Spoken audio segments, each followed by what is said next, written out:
ਅਗਲੀ ਖਬਰ ਵੱਲ ਚੱਲੀਏ ਜਿਹੜੀ ਨਾਰਥ ਕੋਰੀਆ ਦੇ ਸੰਬੰਧ ਦੇ ਵਿੱਚ ਹੈਗੀ ਆ। ਨਾਰਥ ਕੋਰੀਆ ਨੇ ਕੱਲ ਇੱਕ ਬਲਿਸਟਿਕ ਮਿਸਲ ਉਹ ਲਾਂਚ ਕੀਤੀ ਹੈਗੀ ਆ। ਸਾਊਥ ਕੋਰੀਆ ਦੇ ਪਾਣੀਆਂ ਦੇ ਵਿੱਚ ਜਾਪਾਨ ਦੇ ਆਫੀਸ਼ੀਅਲਸ ਨੇ ਇਹ ਕਿਹਾ ਆ। ਨਾਰਥ ਕੋਰੀਆ ਦਾ ਲੀਡਰ ਕਿਮ ਜੋਂਗ ਉਨ ਉਹ ਆਪਣਾ ਨਿਊਕਲੀਅਰ ਵੈਪਨਸ ਜਿਹੜਾ ਉਹਨਾਂ ਦਾ ਪ੍ਰੋਗਰਾਮ ਆ ਉਹਨੂੰ ਪੂਰੀ ਤਰ੍ਹਾਂ ਹੋਰ ਡਿਵੈਲਪ ਕਰ ਰਿਹਾ ਐਟ ਦਾ ਕਹਿੰਦੇ ਫਾਸਟੈਸਟ ਪੋਸੀਬਲ ਪੇਸ। ਤੇ ਇਹ ਥ੍ਰੈਟ ਕਰ ਰਿਹਾ ਆਲੇ ਦੁਆਲੇ ਜਿਹੜੇ ਮੁਲਕ ਹੈਗੇ ਆ, ਜਾਪਾਨ ਆ ਜਾਂ ਸਾਊਥ ਕੋਰੀਆ ਆ। ਪ੍ਰੈਜ਼ੀਡੈਂਟ ਟਰੰਪ ਵੇਲੇ ਤਾਂ ਸਾਰਿਆਂ ਨੂੰ ਪਤਾ ਹੈ ਵੀ ਉਹ ਐਨ ਟਿਕਿਆ ਰਿਹਾ, ਜਿਸ ਤਰ੍ਹਾਂ ਉਹ ਉਹਨਾਂ ਨੂੰ ਨਾਮ ਲੈ ਕੇ ਵੀ ਪੁਕਾਰਦੇ ਸੀ ਵੀ ਇਹ ਕਿਹੜਾ ਬੰਦਾ ਹੈਗਾ ਆ। ਬਾਅਦ ਦੇ ਵਿੱਚ ਜਦੋਂ ਇੱਕ ਮੀਟਿੰਗ ਵੀ ਹੋਈ ਸੀ ਦੋਨਾਂ ਮੁਲਕਾਂ ਦੀ ਤੇ ਕਿਸੇ ਤੇ ਐਗਰੀਮੈਂਟ ਨਹੀਂ ਹੋਇਆ ਤਾਂ ਟਰੰਪ ਹੁਣੀ ਆ ਗਏ ਵੀ ਨਹੀਂ ਅਸੀਂ ਕੋਈ ਸਾਈਨ ਨਹੀਂ ਕਰਨਾ। ਸੋ ਉਹ ਵੀ ਇੱਕ ਤਰ੍ਹਾਂ ਨਾਲ ਉਹਦੇ ਮੂੰਹ ਤੇ ਚਪੇੜੇ ਸੀਗੀ। ਪਰ ਕਿਉਂਕਿ ਰਸ਼ੀਆ ਤੇ ਯੂਕਰੇਨ ਨੂੰ ਲੈ ਕੇ ਹੁਣ ਸਾਰੀ ਦੁਨੀਆ ਦਾ ਧਿਆਨ ਉੱਧਰ ਆ, ਇਹ ਇੱਕ ਵਾਰੀ ਫੇਰ ਆਪਣੇ ਜਿਹੜੇ ਆ ਉਹ ਹੀ ਸ਼ਰਾਰਤ ਕਰਨੀ ਸ਼ੁਰੂ ਕਰ ਦਿੱਤੀ ਆ। ਸਾਊਥ ਕੋਰੀਆ ਦੇ ਜੁਆਇੰਟ ਚੀਫ ਆਫ ਸਟਾਫ ਨੇ ਸਟੇਟਮੈਂਟ ਇਸ਼ੂ ਕੀਤੀ ਆ। ਕਹਿੰਦੇ ਪਈ ਨਾਰਥ ਦੀ ਕੈਪੀਟਲ ਰੀਜਨ ਵੱਲੋਂ ਇਹ ਮਿਜ਼ਾਈਲ ਜਿਹੜੀ ਫਾਇਰ ਕੀਤੀ ਗਈ ਸੀ ਜੋ ਕਿ ਈਸਟਰਨ ਕੋਸਟ ਦੇ ਵਾਟਰਸ ਦੇ ਵਿੱਚ ਉੱਥੇ ਪਹੁੰਚੀ ਹੈਗੀ ਆ। ਕਹਿੰਦੇ ਵੀ ਇਹ ਇੱਕ ਤਰ੍ਹਾਂ ਦੇ ਨਾਲ ਬਹੁਤ ਹੀ ਖਤਰਨਾਕ ਥ੍ਰੈਟ ਹੈਗਾ ਉਹਨਾਂ ਦੇ ਮੁਲਕ ਦੇ ਲਈ ਤੇ ਇਹ ਅੰਡਰਮਾਈਨ ਵੀ ਕਰਦਾ ਇੰਟਰਨੈਸ਼ਨਲ ਪੀਸ ਤੇ ਸਿਕਿਉਰਿਟੀ ਨੂੰ। ਤੇ UN ਸਿਕਿਉਰਿਟੀ ਕੌਂਸਲ ਦਾ ਜਿਹੜਾ ਰੈਜ਼ੋਲੂਸ਼ਨ ਆ ਜਿਹਦੇ ਵਿੱਚ ਇਹ ਕਿਹਾ ਗਿਆ ਸੀ ਵੀ ਨਾਰਥ ਕੋਰੀਆ ਦੇ ਵਿੱਚ ਬਲਿਸਟਿਕ ਲਾਂਚ ਉਹ ਬੈਨ ਆ, ਬਲਿਸਟਿਕ ਮਿਸਲਸ ਨੂੰ ਚਲਾਇਆ ਨਹੀਂ ਜਾ ਸਕਦਾ, ਉਸ ਨੂੰ ਵੀ ਇਸਨੇ ਵਾਇਲੇਟ ਕੀਤਾ ਹੈਗਾ ਆ। ਸਟੇਟਮੈਂਟ ਦੇ ਵਿੱਚ ਬੌਨ ਇਨ ਚੋ ਇਹ ਸਾਊਥ ਕੋਰੀਅਨ JCS ਚੀਫ ਹੈਗੇ ਆ। ਉਹਨਾਂ ਨੇ ਵੀਡੀਓ ਕਾਨਫਰੰਸ ਦੇ ਵਿੱਚ ਦੱਸਿਆ ਵੀ ਜਨਰਲ ਪੌਲ ਲੈਕਮੈਰਾ ਇੱਕ ਅਮਰੀਕਨ ਜਨਰਲ ਹੈਗੇ ਆ ਜੋ ਕਿ ਸਾਊਥ ਕੋਰੀਆ ਤੇ US ਕੰਬਾਈਨਡ ਫੋਰਸਿਸ ਕਮਾਂਡ ਨੂੰ ਲੀਡ ਕਰਦੇ ਆ ਸਿਓਲ ਦੇ ਵਿੱਚ। ਤੇ ਉਹਨਾਂ ਨੇ ਇਹ ਕਿਹਾ ਵੀ ਆਪਾਂ ਜੁਆਇੰਟ ਡਿਫੈਂਸ ਪੋਸਚਰ ਰੱਖਾਂਗੇ।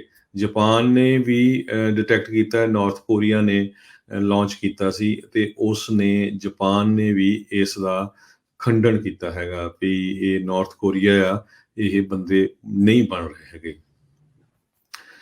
ਅਗਲੀ ਖਬਰ ਵੱਲ ਚੱਲੀਏ ਜਿਹੜੀ ਨਾਰਥ ਕੋਰੀਆ ਦੇ ਸੰਬੰਧ ਦੇ ਵਿੱਚ ਹੈਗੀ ਆ। ਨਾਰਥ ਕੋਰੀਆ ਨੇ ਕੱਲ ਇੱਕ ਬਲਿਸਟਿਕ ਮਿਸਲ ਉਹ ਲਾਂਚ ਕੀਤੀ ਹੈਗੀ ਆ। ਸਾਊਥ ਕੋਰੀਆ ਦੇ ਪਾਣੀਆਂ ਦੇ ਵਿੱਚ ਜਾਪਾਨ ਦੇ ਆਫੀਸ਼ੀਅਲਸ ਨੇ ਇਹ ਕਿਹਾ ਆ। ਨਾਰਥ ਕੋਰੀਆ ਦਾ ਲੀਡਰ ਕਿਮ ਜੋਂਗ ਉਨ ਉਹ ਆਪਣਾ ਨਿਊਕਲੀਅਰ ਵੈਪਨਸ ਜਿਹੜਾ ਉਹਨਾਂ ਦਾ ਪ੍ਰੋਗਰਾਮ ਆ ਉਹਨੂੰ ਪੂਰੀ ਤਰ੍ਹਾਂ ਹੋਰ ਡਿਵੈਲਪ ਕਰ ਰਿਹਾ ਐਟ ਦਾ ਕਹਿੰਦੇ ਫਾਸਟੈਸਟ ਪੋਸੀਬਲ ਪੇਸ। ਤੇ ਇਹ ਥ੍ਰੈਟ ਕਰ ਰਿਹਾ ਆਲੇ ਦੁਆਲੇ ਜਿਹੜੇ ਮੁਲਕ ਹੈਗੇ ਆ, ਜਾਪਾਨ ਆ ਜਾਂ ਸਾਊਥ ਕੋਰੀਆ ਆ। ਪ੍ਰੈਜ਼ੀਡੈਂਟ ਟਰੰਪ ਵੇਲੇ ਤਾਂ ਸਾਰਿਆਂ ਨੂੰ ਪਤਾ ਹੈ ਵੀ ਉਹ ਐਨ ਟਿਕਿਆ ਰਿਹਾ, ਜਿਸ ਤਰ੍ਹਾਂ ਉਹ ਉਹਨਾਂ ਨੂੰ ਨਾਮ ਲੈ ਕੇ ਵੀ ਪੁਕਾਰਦੇ ਸੀ ਵੀ ਇਹ ਕਿਹੜਾ ਬੰਦਾ ਹੈਗਾ ਆ। ਬਾਅਦ ਦੇ ਵਿੱਚ ਜਦੋਂ ਇੱਕ ਮੀਟਿੰਗ ਵੀ ਹੋਈ ਸੀ ਦੋਨਾਂ ਮੁਲਕਾਂ ਦੀ ਤੇ ਕਿਸੇ ਤੇ ਐਗਰੀਮੈਂਟ ਨਹੀਂ ਹੋਇਆ ਤਾਂ ਟਰੰਪ ਹੁਣੀ ਆ ਗਏ ਵੀ ਨਹੀਂ ਅਸੀਂ ਕੋਈ ਸਾਈਨ ਨਹੀਂ ਕਰਨਾ। ਸੋ ਉਹ ਵੀ ਇੱਕ ਤਰ੍ਹਾਂ ਨਾਲ ਉਹਦੇ ਮੂੰਹ ਤੇ ਚਪੇੜੇ ਸੀਗੀ। ਪਰ ਕਿਉਂਕਿ ਰਸ਼ੀਆ ਤੇ ਯੂਕਰੇਨ ਨੂੰ ਲੈ ਕੇ ਹੁਣ ਸਾਰੀ ਦੁਨੀਆ ਦਾ ਧਿਆਨ ਉੱਧਰ ਆ, ਇਹ ਇੱਕ ਵਾਰੀ ਫੇਰ ਆਪਣੇ ਜਿਹੜੇ ਆ ਉਹ ਹੀ ਸ਼ਰਾਰਤ ਕਰਨੀ ਸ਼ੁਰੂ ਕਰ ਦਿੱਤੀ ਆ। ਸਾਊਥ ਕੋਰੀਆ ਦੇ ਜੁਆਇੰਟ ਚੀਫ ਆਫ ਸਟਾਫ ਨੇ ਸਟੇਟਮੈਂਟ ਇਸ਼ੂ ਕੀਤੀ ਆ। ਕਹਿੰਦੇ ਪਈ ਨਾਰਥ ਦੀ ਕੈਪੀਟਲ ਰੀਜਨ ਵੱਲੋਂ ਇਹ ਮਿਜ਼ਾਈਲ ਜਿਹੜੀ ਫਾਇਰ ਕੀਤੀ ਗਈ ਸੀ ਜੋ ਕਿ ਈਸਟਰਨ ਕੋਸਟ ਦੇ ਵਾਟਰਸ ਦੇ ਵਿੱਚ ਉੱਥੇ ਪਹੁੰਚੀ ਹੈਗੀ ਆ। ਕਹਿੰਦੇ ਵੀ ਇਹ ਇੱਕ ਤਰ੍ਹਾਂ ਦੇ ਨਾਲ ਬਹੁਤ ਹੀ ਖਤਰਨਾਕ ਥ੍ਰੈਟ ਹੈਗਾ ਉਹਨਾਂ ਦੇ ਮੁਲਕ ਦੇ ਲਈ ਤੇ ਇਹ ਅੰਡਰਮਾਈਨ ਵੀ ਕਰਦਾ ਇੰਟਰਨੈਸ਼ਨਲ ਪੀਸ ਤੇ ਸਿਕਿਉਰਿਟੀ ਨੂੰ। ਤੇ UN ਸਿਕਿਉਰਿਟੀ ਕੌਂਸਲ ਦਾ ਜਿਹੜਾ ਰੈਜ਼ੋਲੂਸ਼ਨ ਆ ਜਿਹਦੇ ਵਿੱਚ ਇਹ ਕਿਹਾ ਗਿਆ ਸੀ ਵੀ ਨਾਰਥ ਕੋਰੀਆ ਦੇ ਵਿੱਚ ਬਲਿਸਟਿਕ ਲਾਂਚ ਉਹ ਬੈਨ ਆ, ਬਲਿਸਟਿਕ ਮਿਸਲਸ ਨੂੰ ਚਲਾਇਆ ਨਹੀਂ ਜਾ ਸਕਦਾ, ਉਸ ਨੂੰ ਵੀ ਇਸਨੇ ਵਾਇਲੇਟ ਕੀਤਾ ਹੈਗਾ ਆ। ਸਟੇਟਮੈਂਟ ਦੇ ਵਿੱਚ ਬੌਨ ਇਨ ਚੋ ਇਹ ਸਾਊਥ ਕੋਰੀਅਨ JCS ਚੀਫ ਹੈਗੇ ਆ। ਉਹਨਾਂ ਨੇ ਵੀਡੀਓ ਕਾਨਫਰੰਸ ਦੇ ਵਿੱਚ ਦੱਸਿਆ ਵੀ ਜਨਰਲ ਪੌਲ ਲੈਕਮੈਰਾ ਇੱਕ ਅਮਰੀਕਨ ਜਨਰਲ ਹੈਗੇ ਆ ਜੋ ਕਿ ਸਾਊਥ ਕੋਰੀਆ ਤੇ US ਕੰਬਾਈਨਡ ਫੋਰਸਿਸ ਕਮਾਂਡ ਨੂੰ ਲੀਡ ਕਰਦੇ ਆ ਸਿਓਲ ਦੇ ਵਿੱਚ। ਤੇ ਉਹਨਾਂ ਨੇ ਇਹ ਕਿਹਾ ਵੀ ਆਪਾਂ ਜੁਆਇੰਟ ਡਿਫੈਂਸ ਪੋਸਚਰ ਰੱਖਾਂਗੇ।